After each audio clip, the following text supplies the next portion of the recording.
ગામમાં એક ગરીબ ખેડૂત રઘુ ક્યારેય સારો પાક પકવી શકતો નહોતો। એક દિવસ તે એક જૂના ઝાડ નીચે બેઠો હતો। ત્યાં એક અજાણ્યો સાધુ આવ્યો અને કહ્યું, આ જાદુઈ હળ લે અને જમીનમાં ચલાવ, તારી સમસ્યા દૂર થઈ જશે। રઘુએ હળ લેતા જ તેને ચમક દેખાઈ।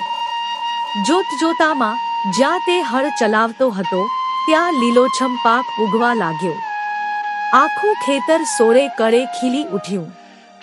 ગામવાસીઓ આ ચમત્કાર જોઈને આશ્ચર્યમાં પડી ગયા।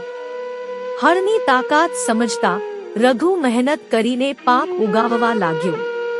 થોડા સમય પછી એ હળ અદૃશ્ય થઈ ગયું।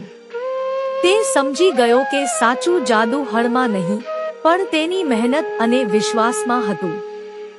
તો મિત્રો, કહાની સારી લાગી હોય તો અમારા વિડીયોને લાઈક, શેર અને ચેનલ સબસ્ક્રાઈબ જરૂરથી કરજો।